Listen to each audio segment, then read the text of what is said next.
ভাই দেখ হিস্ট্রিকে আমরা প্রধানত তিনটা ভাগে ভাগ করতে পারি। একটা হচ্ছে তোর এনসিয়েন্ট হিস্ট্রি, একটা হচ্ছে তোর মেডাইভেল হিস্ট্রি, আর একটা হচ্ছে তোর মডার্ন হিস্ট্রি। ঠিক আছে, তিনটা পার্ট আছে হিস্ট্রি থেকে বেশিরভাগ কোশ্চেন মানে মোটামুটি 25টা জিকের মধ্যে নাই করে 6 থেকে 7টা কোশ্চেন হিস্ট্রি থেকে থাকবে, কিছু করার নেই। 6 থেকে 7টা বা তার বেশিও থাকতে পারে, হিস্ট্রি থেকে থাকবে। তাই হিস্ট্রির তার থেকেও ইম্পর্টেন্ট হচ্ছে মডার্ন হিস্ট্রি থেকে বেশি কোশ্চেন থাকে, কিন্তু এনসিয়েন্ট মেডাইভেল থেকেও বেশি কয়েকটা কোশ্চেন আসে। যদি এনসিয়েন্টের বলা হয়, এনসিয়েন্ট থেকে আসতে পারে তোর এইদিকে হরপ্পা সভ্যতা আছে, হরপ্পা মহেঞ্জোদারো সভ্যতা, ছোটা রিভিশন করলে হরপ্পা মহেঞ্জোদারো সভ্যতা। তারপরে হচ্ছে ধর্ম, প্রতিবাদী ধর্ম, যেটা ছিল বৌদ্ধ ধর্ম আর জৈন ধর্ম। ঠিক আছে, বৌদ্ধ ধর্ম জৈন ধর্ম, এখান থেকে কোশ্চেন আসতে পারে, অথবা আসতে পারে কোথার থেকে, ষোড়শ মহাজনপদ। আগে গোটা ভারতটা ছিল জনপদ আর মহাজনপদ। জনপদ মানে ছোট ছোট, মহাজনপদ মানে বড় বড়। যে মহাজনপদ গুলো ছিল সেরকম মহাজনপদ ছিল 16টা, সেটা হচ্ছে ষোড়শ মহাজনপদ, আমি একটু পরে বলছি। ঠিক আছে, এখান থেকে কিছু কোশ্চেন আসতে পারে, সেটা থেকেও আসবে কোনটা প্রজাতন্ত্র ছিল, কোনটা গণতন্ত্র ছিল, কোনটা উত্তরের ছিল, কোনটা দক্ষিণের ছিল। আর কিছু কোশ্চেন এখান থেকে নাই, যদি পড়তে হয় স্মার্টলি পড়তে হবে ভাই, নাহলে কিন্তু অনেক সিলেবাস শেষ করা যাবে না। তারপরে কি আছে, তারপরে আছে হরজঙ্ক বংশ, এক একটা বংশ আছে, হরজঙ্ক বংশ আছে, শিশুনাগ বংশ আছে, নন্দ বংশ আছে, মৌর্য বংশ আছে। হয়ে গেল, তাহলে কি কি বললাম, হরজঙ্ক, শিশুনাগ, নন্দ আর মৌর্য, এটা একটা পার্ট। ঠিক আছে, মৌর্যর পরে কি, যে মৌর্য পরবর্তী কিছু শাসক আছে, তারপরে শুরু হবে গুপ্ত, গুপ্তের পর গুপ্ত পরবর্তী। এখানেই কিন্তু আর আছে সঙ্গমেজ, মানে সঙ্গমেজ বলতে সাউথের কিছু তোর ডাইনেস্টি ছিল, সেগুলো আমাদের ছোটখাটো একটু করে পড়তে হবে। তারপরে চলে আসবো আমরা মেডাইভেলে আমরা মূলত দুটো চ্যাপ্টারকে ভালোভাবে পড়বো, একটা হচ্ছে সুলতানি আর একটা হচ্ছে মুঘল। ঠিক আছে, সুলতানি আর মুঘল, তার সাথে কি পড়বো, বাংলার কিছু শাসক, আওধের কিছু শাসক, অযোধ্যার কিছু শাসক, দাক্ষিণাত্যের বিজয়নগর এম্পায়ার, এই কয়েকটা জিনিস পড়বো। মূলত পড়বো সুলতানি আর মুঘল, এখান থেকেই প্রশ্ন আসে বারবার। ঠিক আছে, তারপরে আমরা চলে যাব মডার্ন একদম শুরু হয়ে যাবে যখন থেকে পর্তুগিজরা ঢুকছে। পর্তুগিজরা ঢোকার পর থেকে একদম শেষ পর্যন্ত 1947 সাল পর্যন্ত আমরা দেখবো। বুঝতে পেরেছিস? তাহলে আজকে আমরা দেখবো এনসিয়েন্ট হিস্ট্রি। এনসিয়েন্ট হিস্ট্রির প্রথমে আছে হরপ্পা মহেঞ্জোদারো। এই চ্যাপ্টারটা এত একটা ফালতু চ্যাপ্টার, যে চ্যাপ্টার থেকে পড়তে গেলে তোর 3 মাস লেগে যাবে, কিন্তু চ্যাপ্টার শেষ হবে না, নিরস চ্যাপ্টার। এই চ্যাপ্টারে শুধুমাত্র কি করতে হবে, মুখস্থ করতে হবে। মুখস্থ কি কি করবো, হরপ্পা সভ্যতা কে আবিষ্কার করেছিল, মহেঞ্জোদারো সভ্যতা কে আবিষ্কার করেছিল। প্রথম জিনিস ভালো করে মনে রাখবি, এটা নিজেরা করে নিবি। হরপ্পা সভ্যতা কে আবিষ্কার করেছিল, মহেঞ্জোদারো সভ্যতা কে আবিষ্কার করেছিল। হরপ্পা আর মহেঞ্জোদারো সভ্যতার মধ্যে কতগুলো সাইট ছিল, যেমন লোথাল, রাংপুর, তারপরে আর কি কি ছিল, কালীবঙ্গান ছিল। হ্যাঁ, এইসব কতগুলো যে সাইট আছে, সেই সাইটগুলোতে কোথায় কোন জিনিসগুলো পাওয়া যায়, কোথায় তোর ড্যান্সিং গাল পাওয়া যায়, কোথায় তোর ব্রোঞ্জের মূর্তি পাওয়া যায়, কোথায় নাগল পাওয়া যায়, কোথায় অল্টার পাওয়া যায়, কি পাওয়া যায় না পাওয়া যায়, এগুলো সমস্ত কিছু লেখানো আছে খাতার মধ্যে, সেগুলো তোদেরকে আমি দিয়ে দেবো পরে। ঠিক আছে, ওগুলো জাস্ট মুখস্থ করা।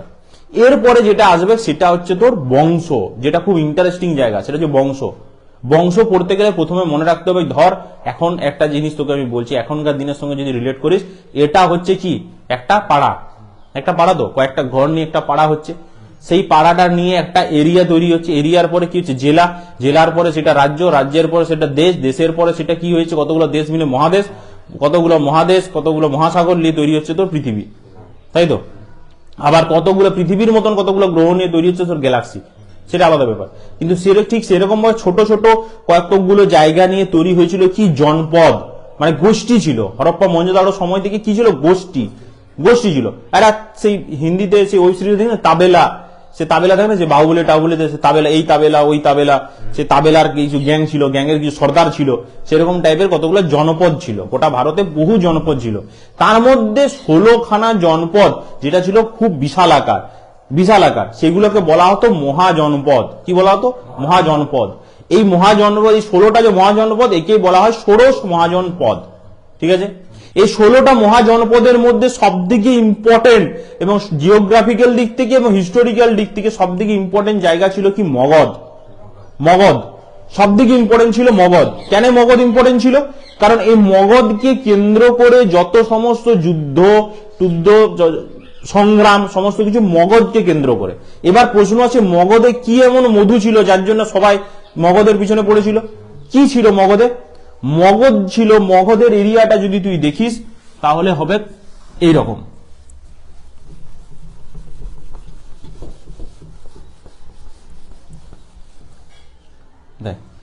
এটা তো রাফলি ধর ভারত ছিল তখন, তো এরকম বিশাল আকার ছিল, কোনো তো ভাগটা ছিল না।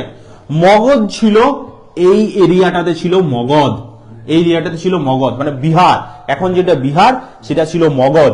এইখানে ছিল তোর কাশী, এইখানে ছিল তোর অবন্তী, ঠিক আছে? তাহলে এটা হচ্ছে তোর মগধ, মগধ, মগধ। এটা হচ্ছে তোর কাশী, এটা হচ্ছে তোর অবন্তী, অবন্তী। এইখানে ছিল ব্রিজি, ব্রিজি, বুঝতে পেরেছিস? বুঝতে পেরেছিস? এইখানে ছিল তোর অঙ্গ, কি ছিল?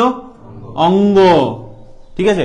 তাহলে মগধ। আমার প্রশ্নটা হচ্ছে মগধে কি এমন ছিল যার জন্য সবাই মগধের পিছনে দৌড়ছিল? কি ছিল বলতো ছোটা, বল, কি জন্য সবাই মগধকে কেন্দ্র করে ইয়ে করা ছিল? মানে মগধ কি, মগধে আসার জন্য সবাই কি করতো কেন? তো সুযোগ সুবিধা, সুযোগ সুবিধা, মানে ধর আজকে গ্রামের লোকরা শহরে উঠে আসছে, কেন আসছে? সুযোগ সুবিধার জন্য। ধর তুই আজকে ধর তোর কাছে ধর প্রচুর টাকা, তুই মালিক হয়ে গেলি, একটা চাকরি পেয়ে তো মালিক হবি নি, যাই হোক ধর কোনো ব্যবসা করলি, তুই প্রচুর টাকার মালিক হয়ে গেলি, ঠিক আছে? প্রচুর টাকার মালিক হয়ে যাওয়ার পর তুই কি করবি? বাঁকুড়ায় থাকবি নাকি তুই কোনো একটা বড় শহরে যাবি? দুর্গাপুর যাবি, প্রথমে দুর্গাপুর যাবি, তারপরে তোর আরো টাকা হয়ে গেলে তুই কোথায় যাবি? কলকাতা যাবি, আরো তোর টাকা হয়ে গেলে তুই চলে যাবি দার্জিলিং, বা ধর তুই চলে যাবি দিল্লি বা মুম্বাই চলে গেলি বা গোয়া চলে গেলি, যাবি তো? ঠিক সেরকম ভাবে মগধটা কেন হয়তো ইম্পর্টেন্ট ছিল, কারণ এখান দিয়ে গঙ্গা নদী বয়ে গিয়েছিল, গঙ্গা নদী, গঙ্গা নদী এখান দিয়ে বয়ে গিয়েছিল। আচ্ছা, যদি গঙ্গা নদী বয়ে যায় তো আমাদের কি? গঙ্গা নদী বয়ে গেলে তো কি হবে? নদী তো সব জায়গাতে ছিল। গঙ্গা নদীর তার সাথে পলি মাটি নিয়ে আসতো, সেই পলি মাটির উর্বর জমিতে প্রচুর চাষবাস হতো। এবং এইখানটাতে তুই মনে ভালো করে ভেবে দেখ, এটা যদি মগধ হয় তাহলে এই বেলটার এই আশেপাশে কি ছিল? ছোটানাগপুর প্ল্যাটিউ, জিওগ্রাফিতে মনে পড়ছে? তাহলে জিওগ্রাফিক্যাল মিনারেলস এর দিক থেকেও এটা কি ছিল? রিচ ছিল। তখনকার দিনে যুদ্ধ হতো মানে কি দরকার? লোহা দরকার তো, লোহা দরকার তো, অস্ত্র লোহা দরকার তো। তাহলে মিনারেল রিচ ছিল, প্লাস কি জিওগ্রাফিক্যাল দিক থেকেও এটা খুব ইম্পর্টেন্ট ছিল, যেহেতু গঙ্গা নদীর ধারে, গঙ্গা নদীর ধারে অবস্থিত, বুঝতে পেরেছিস? তাই সেই জন্য মগধকে কেন্দ্র করে সবাই যুদ্ধ বিদ্রোহ এই সমস্ত কিছু করত। এবার আমরা দেখব মগধের প্রথম শাসকের নাম কি ছিল। তার নাম ছিল না, প্রথম মগধটাকে তৈরি করেছিল কে? জরাসন্ধ, বৃহদ্রথ, তার আগেও ছিল বৃহদ্রথ, বৃহদ্রথ, ঠিক আছে? তারপরে জরাসন্ধ, ঠিক আছে? সেই মহাভারতের আমল থেকে চলে আসছে, হ্যাঁ, ঠিক আছে? সেই ছিল মগধের প্রতিষ্ঠাতা, মানে এটা বিভিন্ন পুরাণ ধর্মগ্রন্থে এগুলো লেখা থাকে, বুঝতে পেরেছিস? তারপরে আস্তে আস্তে শুরু হলো কি, একটা বংশ শুরু হলো, সেই বংশের নাম হচ্ছে হর্যঙ্ক বংশ, হর্যঙ্ক বংশ। সেই হর্যঙ্ক বংশের প্রতিষ্ঠাতা কে ছিল? বিম্বিসার। হর্যঙ্ক বংশের প্রতিষ্ঠাতা কে ছিল? বিম্বিসার। ভালো করে শুনে রাখ, এগুলো সমস্ত নোটস দিতে হবে। সমস্ত কি বললাম? হর্যঙ্ক বংশের প্রতিষ্ঠাতা কে ছিল? বিম্বিসার।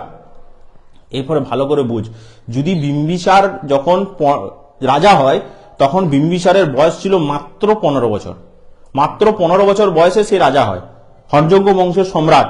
15 বছর বয়স, এবার ইমাজিন কর 15 বছর বয়সের একটা ছেলে আর হর্যঙ্ক বংশ, ভাব এটা জায়গার রাজা। এবার যখন 15 বছর বয়স থেকে সে রাজা হয় তখন তো সে রস কস সমস্ত কিছু বুঝে যায়, যে কোথায় কি আছে, কোথায় কি স্ট্র্যাটেজিক্যাল ব্যাপার সেবার, যুদ্ধ বিদ্রোহ সমস্ত কিছু শিখে যায়, ঠিক আছে? যুদ্ধবিদ্যায় পারদর্শী হয়ে যায়, ঠিক আছে? সমস্ত কিছু শিখে যাওয়ার পর তার বয়স যখন প্রাপ্তবয়স্কের দিকে এগিয়ে যায় তখন সে দেখে যুদ্ধ বিদ্রোহে কিছু নাই বাবা, তো কি করতে হবে আমাকে? মেন কি? মেন তোকে সাম্রাজ্য প্রতিষ্ঠা করতে হবে, তো সাম্রাজ্যটা বড় করতে হবে। সে তুই যুদ্ধ করে কর আর তুই প্রেম করে কর, বুঝতে পেরেছিস? তোকে তো মেন তো কি, মেন তোকে সাম্রাজ্য বিস্তার করতে হবে। সেটা কথা আছে না, তুমি সেটা সিনেমার একটা ডায়লগ ছিল যে তুমি গরিব হয়ে জন্মানোটা তোমার কাছে অপরাধ নয়, তুমি গরিব হয়ে মরে যাওয়াটা তোমার কাছে অপরাধ, মানে বড় লোক কাউকে দেখে বিয়ে করে নিয়ে এটা তোমার অপরাধ, বুঝতে পেরেছি? তো ও কি করেছিল, ও দেখছে আমি যুদ্ধ করার জন্য কি সৈন্য খরচা হবে, অর্থের খরচা হবে, তার থেকে আমি কি করব, আমি বৈবাহিক সম্পর্কে আবদ্ধ হবো। তাহলে বৈবাহিক সম্পর্কে যদি আবদ্ধ হয়ে যায় তাহলে তার সম্পত্তিগুলো তার হয়ে গেল, তো বুঝতে পেরেছিস? বৈবাহিক সম্পর্ক যদি কেউ যদি কাউকে বিয়ে করে তার শ্বশুর বাড়ির সম্পত্তিটা তো তার, বুঝতে পেরেছিস? কেসটা শ্বশুর বাড়ির সম্পত্তিও তার। তাহলে সেইভাবে কি করলো, সে আস্তে আস্তে আস্তে আস্তে বৈবাহিক সম্পর্কে লিপ্ত হতে শুরু করলো। 3খানা মেয়েকে বিয়ে করেছিল। প্রথম বিয়ে করেছিল কাকে? কাশীর কোশলা দেবীকে বিয়ে করেছিল। কাশীর কৌশলা দেবীকে বিয়ে করার পরে কি হলো, তাহলে কাশীটা মগধের আন্ডারে চলে এলো, মগধের আন্ডারে কাশীটা চলে এলো। কাশীতে তখন শাসক কে ছিল? প্রসেনজিৎ, মনে পড়ছে? কাশীতে শাসক ছিল প্রসেনজিৎ, তাহলে কাশীটা মগধের আন্ডারে চলে এলো। এরপরে সে বিয়ে করলো কাকে? ব্রিজির, ব্রিজির চেল্লনাকে বিয়ে করলো, লিচ্ছবি কন্যা চেল্লনাকে বিয়ে করলো।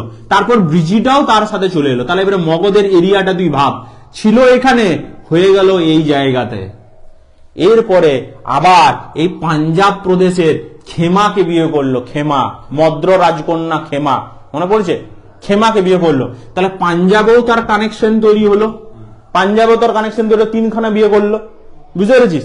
এরপরে যখন বিয়ে করার পরে তার একটা সন্তানের জন্ম হয়, তার নাম হচ্ছে অজাতশত্রু। অজাতশত্রু, ঠিক আছে?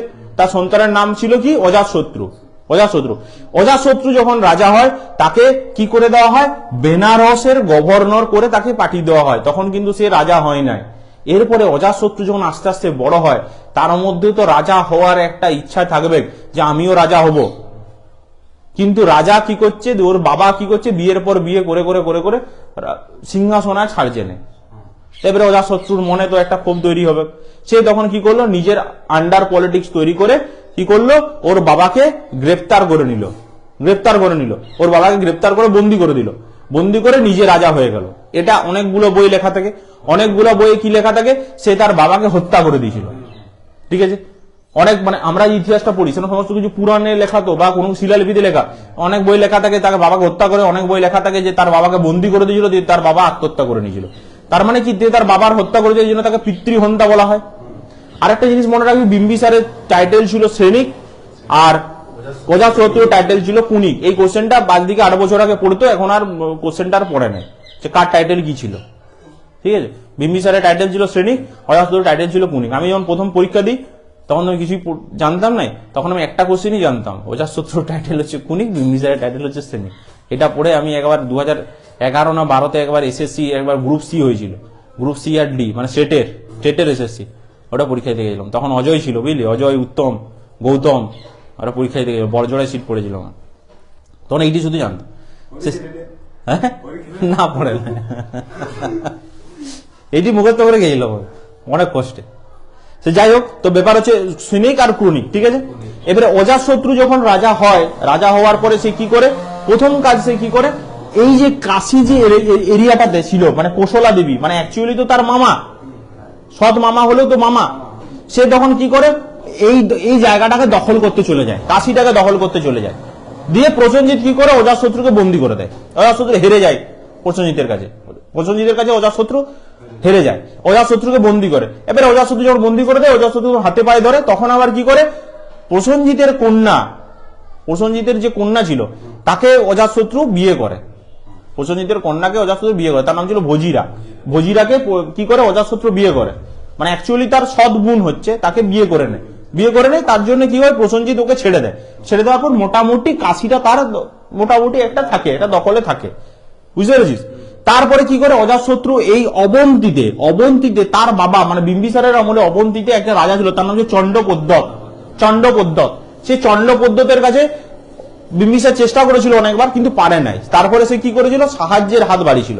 কিভাবে সাহায্যের হাত বাড়িয়েছিল, চন্ডপদ্মতের একবার শরীর খারাপ হয়েছিল, জন্ডিস হয়ে গেছিল, ছাড়ানোর মতন কেউ ছিল না, তখন জীবক ছিল কে, বিম্বিসারের একজন খুব ভালো ফিজিশিয়ান, তাকে জীবককে বিম্বিসার পাঠিয়ে দিয়েছিল যে যাও চন্ডপদ্মতকে সারিয়ে এসো। এবারে সারিয়ে দিয়েছে, সারিয়ে দেওয়ার ফলে একটা বন্ধুত্ব হয়, মানে অটোমেটিক অবন্তীতে তার আন্ডারে মোটামুটি একটা বন্ধুত্বপূর্ণ সম্পর্ক ছিল।